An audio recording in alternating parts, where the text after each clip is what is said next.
시청자 여러분 안녕하십니까? 한 주간의 한인사회 주요 소식을 전해드리는 KBN 뉴스 주간 브리핑입니다.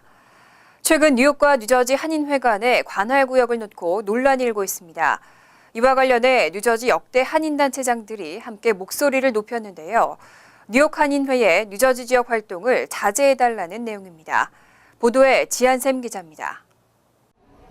오늘 오후 뉴저지 한인회관에 모인 한인단체장들, 뉴저지 상록회, 경제인협회, 체육회 등 9개 단체의 대표들과 뉴저지 한인회 임원이사, 그리고 지역 주민까지 약 30여 명이 자리를 함께했습니다. 뉴저지 한인회와 지역 한인단체들은 뉴욕 한인회의 회칙에 나오는 관할구역은 60년 전 인근 지역에 한인회가 없을 때의 이야기라며 지금 현실에 맞게 수정해야 한다고 입을 모았습니다.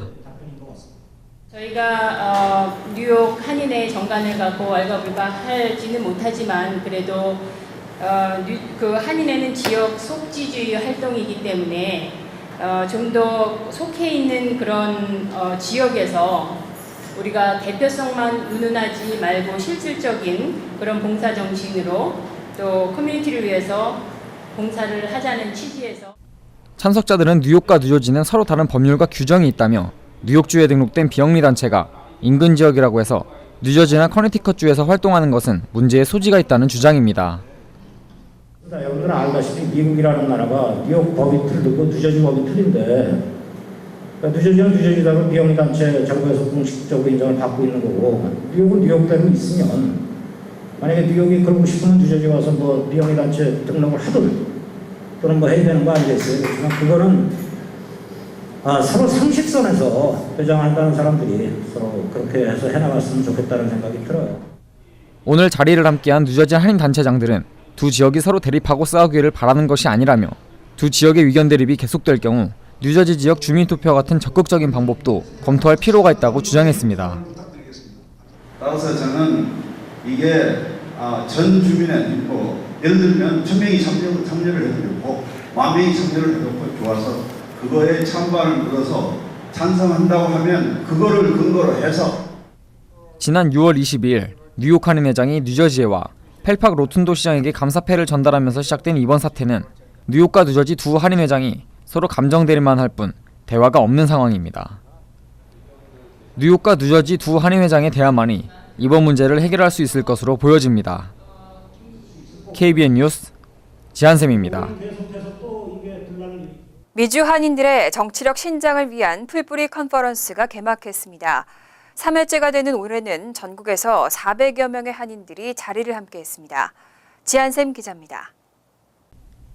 미주 한인 커뮤니티의 정치력 신장을 위해 지난 2014년부터 시작한 미주 한인 풀뿌리 컨퍼런스가 개막했습니다. 뉴욕, 뉴저지는 물론 LA, 시카고, 텍사스 등 미 전국에서 400여 명이 참가해 역대 최대 규모입니다. 특히 올해는 차세대 한인 지도자를 꿈꾸는 200여 명의 한인 대학생들이 참가해 의미를 더했습니다. 한인 대학생들을 위해 2014년 뉴저지에서 연방하원에 도전했던 로이조 변호사와 찰스 랭걸 위원회 보좌관 해나 김, 버니 샌더스 캠퍼에서 활동한 폴송 등이 멘토로 나서 강연하고 토론 시간도 가졌습니다. 또 지역 풀뿌리 운동의 우수 사례를 발표하고 한인들의 투표 참여를 높이기 위한 8080 캠페인 소개도 이뤄졌습니다. 행사 둘째 날인 오늘은 참가자들이 직접 이사당을 방문해 지역구 의원들과 현안 문제를 논의하고 저녁에는 대규모 갈라 행사가 개최됩니다. 갈라에는 에드 로이스 연방하원 외교위원장 등 20여 명의 연방의원과 심재건 국회 외교통일위원장, 안호영 주미대사 등 한국과 미국의 주요 정치인들이 자리를 함께합니다. KBN 뉴스 지한샘입니다. 인권 존중에 취약한 북한이 인신매매에서도 최악의 나라로 평가됐습니다. 14년째 인신매매 최악의 국가인 3등급을 유지하고 있습니다. 국무부가 30일 발표한 연례 인신매매 실태 보고서에서 북한은 2003년 이후 14년째 3등급에 포함됐습니다. 한국은 14년 연속 1등급을 유지했습니다. 3등급 국가는 인신매매 방지를 위해 최소한의 기준도 충족하지 않고 이렇다 할 개선 노력도 보이지 않는 나라들을 의미합니다. 북한과 함께 3등급에 속한 나라는 알제리, 미얀마, 감비아, 하이티, 이란과 러시아, 수단 등 27개 나라로 나타났습니다. 반면 1등급 국가는 미국의 인신매매 피해자 보호법에 정해진 최소한의 조건을 완전히 충족하는 나라들로 미국과 영국, 스위스, 스웨덴, 오스트리아, 핀란드 등 36개국이 포함됐습니다. 보고서는 북한은 강제노동, 성매매를 당하는 남성, 여성, 아동의 근원이 되는 국가라고 지적했습니다. 불법 체류 이민자를 고용하거나 이민 노동자를 차별하는 고용주 처벌이 크게 강화됩니다. 연방 법무부가 벌금을 100% 넘게 인상한다고 발표했습니다. 연방 법무부는 지난달 30일 발간된 연방 관보를 통해 이민자를 불법 고용하거나 이민 노동자를 차별하는 고용주 벌금을 대폭 인상한다고 발표했습니다. 법무부는 벌금 인상이 그간의 인플레를 반영하는 것이라고 설명했지만 실제 벌금 인상률은 100%를 훨씬 넘는 것으로 나타났습니다. 연방당국이 고용주들의 이민자 관련 불법 행위에 대해 강력한 처벌 의지를 보인 것이라는 분석입니다. 이에 따라 이민자를 불법 고용하는 고용주는 1차 적발 시 현행 벌금 250에서 2,000달러보다 100% 넘게 인상된 539에서 4,313달러의 벌금을 내야 합니다. 2차 적발되면 4,313달러에서 1,781달러가 부과될 수 있습니다.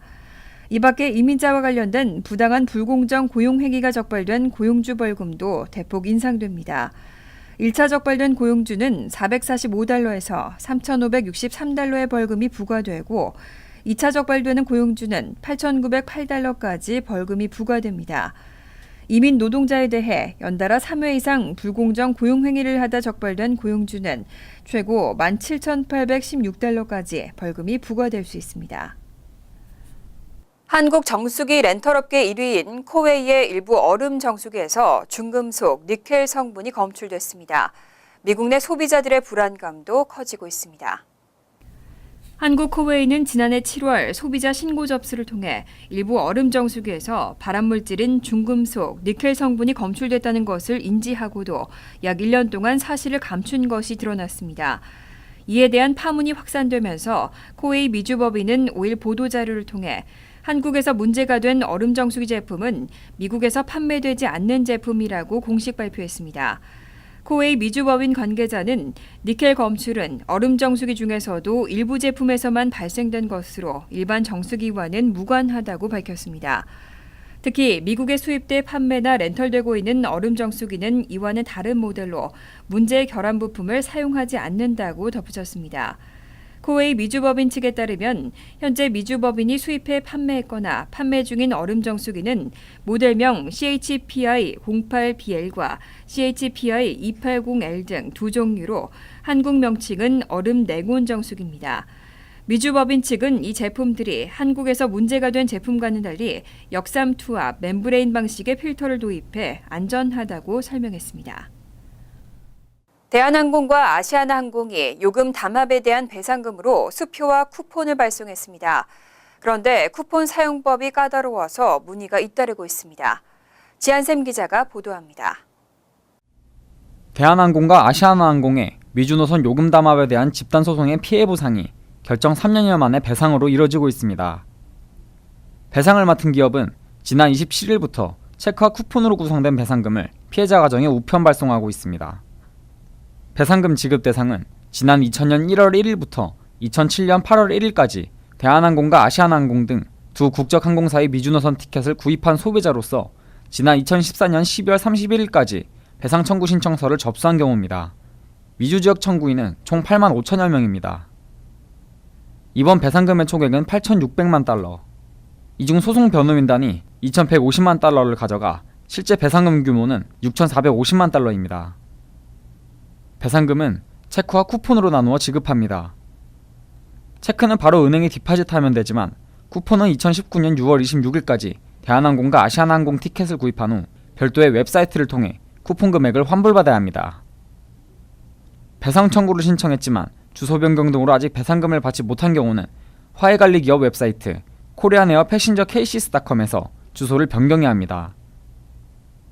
KBN 뉴스 지한샘입니다. 1%의 주택 다운페이먼트 융자 상품이 나왔습니다. 조금이라도 부담을 줄이고자 하는 예비 주택 구입자들의 눈길을 사로잡고 있습니다. 대형 모기지 은행인 퀵큰론이 1% 다운 페이먼트 융자 프로그램을 내놨습니다. 올해 초 웰스파고와 뱅크 오브 아메리카, JP모건 체이스 등 대형 은행들은 3% 다운 페이먼트 융자 프로그램을 론칭한 바 있습니다. 여기에 퀵큰론 측은 한 발 더 나아가 1% 다운 페이먼트 상품을 발표했습니다. 퀵큰론과 국책 모기지 기관 프레디맥은 밀레니얼 세대와 첫 주택 구입자, 중산층의 주택 구입을 지원할 목적으로 지난해 10월 파트너십을 체결하고 이들에게 도움을 줄 수 있는 실질적인 융자 프로그램을 공동 개발해왔다고 밝혔습니다. 이번 1% 다운 프로그램은 예비 주택 구입자가 사려는 집값의 1%를 다운 페이먼트하면 2%를 퀵큰론 측이 그랜트로 제공하는 형식입니다. 대출 신청 자격은 크레딧 점수 680점 이상인 단독주택과 콘도미니엄을 장만하려는 주택 구입자로 소득 대비 채무 비율이 45% 이하여야 합니다. 재용자는 해당되지 않고 세컨드홈이나 투자용 주택 구입도 신청 대상에서 제외됩니다. 업체 측은 고객들의 반응이 좋은 만큼 프로그램을 본격적으로 홍보하게 됐다고 설명했습니다. 어느덧 2016년 상반기가 훌쩍 지나갔는데요. 뉴저지 한인회가 추석맞이 대잔치 등 후반기 주요 행사 일정을 발표했습니다. 올해로 15회째를 맞는 뉴저지 추석맞이 대잔치는 오는 9월 24일과 25일 이틀 동안 뉴저지 리치필드 파크 뉴 오버팩 공원에서 개최됩니다. 한인회는 올해 행사는 중국계 등 아시안들의 참여를 위해 협의 중이라며 예년보다 더 다양한 프로그램을 준비하고 있다고 밝혔습니다. 올해 추석잔치 대회장은 김진국 전 회장이 맡게 됩니다. 한인회 임원이사회는 제71주년 광복절 기념 행사를 8월 15일 한인회관에서 열기로 결정했습니다. 지난해에는 버겐 카운티 청사에서 기념식을 열었지만 한인회관에 개최하는 것이 광복절 행사의 취지에 더 적합해 장소 변경을 결정했다고 밝혔습니다. 안전벨트 미착용에 대한 단속 티켓. 한인타운에서도 전체 티켓 발부량 가운데 1, 2위를 차지하고 있는데요. 뉴욕주가 휴가철을 맞아 21일까지 안전벨트 미착용에 대한 집중 단속에 돌입했습니다. 주의하시기 바랍니다. KBN 뉴스 주간 브리핑 여기서 마칩니다. 시청해주신 여러분 고맙습니다.